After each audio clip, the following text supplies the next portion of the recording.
warahmatullahi wabarakatuh. Perkenalkan, nama saya Muhammad Rega Pratama dengan NIM B120203052. Di sini saya akan memaparkan materi saya yang berjudul Pendidikan dan Stratifikasi Sosial.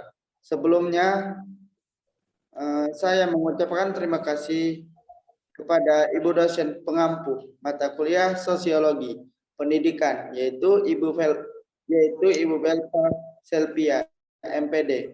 Baik, materi yang pertama ialah pengertian pendidikan dan stratifikasi sosial.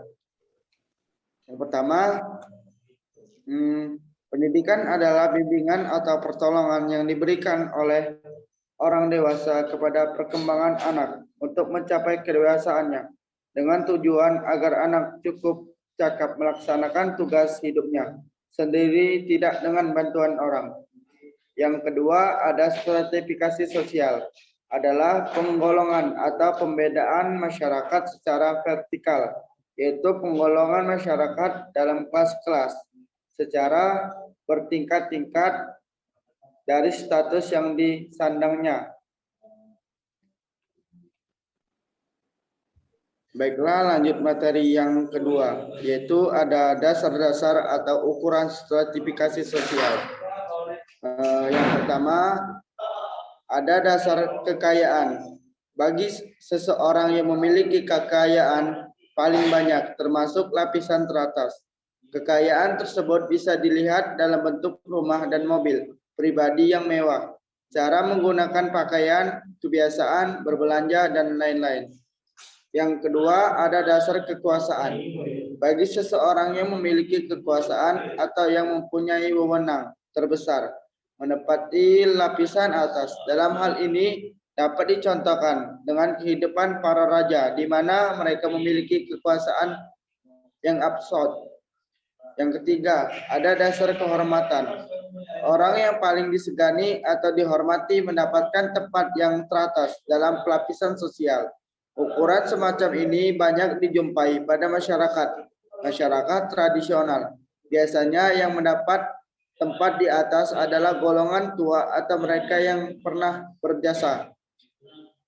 Yang keempat adalah dasar ilmu pengetahuan.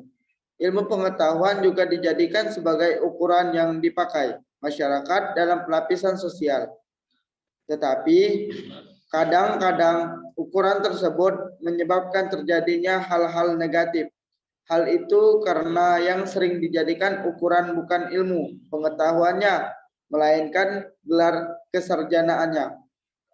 Baiklah, lanjut materi yang ketiga, yaitu ada sifat-sifat stratifikasi sosial. Sifat stratifikasi sosial yaitu bersifat terbuka, bersifat tertutup, dan campuran. Sifat terbuka yaitu dalam sistem pelapisan yang bersifat terbuka. Setiap anggota masyarakat memiliki kesempatan untuk menduduki lapisan yang paling atas.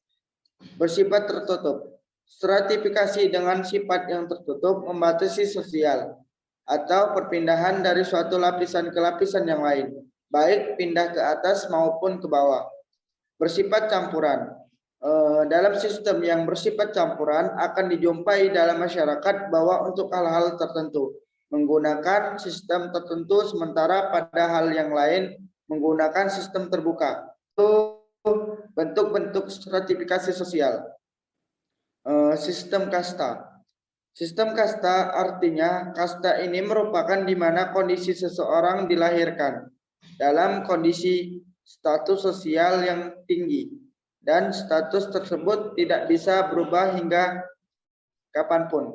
Sistem kasta ini masuk golongan stratifikasi tertutup, di mana tidak ada orang yang mampu merubah kondisi status sosial tersebut.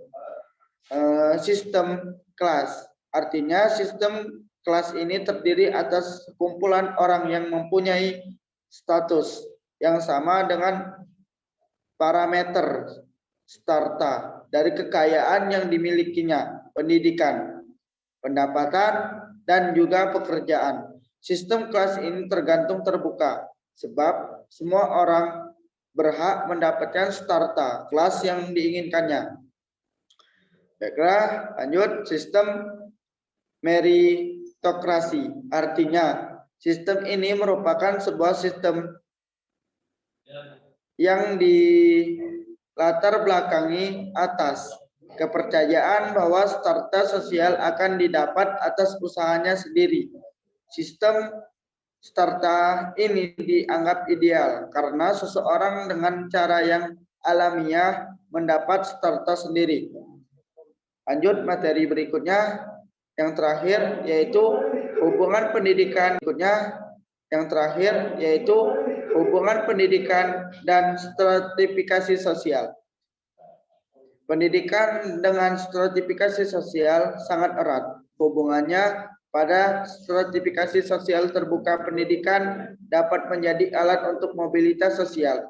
Pendidikan sebagai salah satu dasar penentuan kelas sosial dapat merubah kelas seseorang. Dari saya pada hari ini, kepada Allah saya memohon ampun. Saya akhiri, wallahumma muwaffiq ila aqwamit thoriq. Wassalamualaikum warahmatullahi wabarakatuh.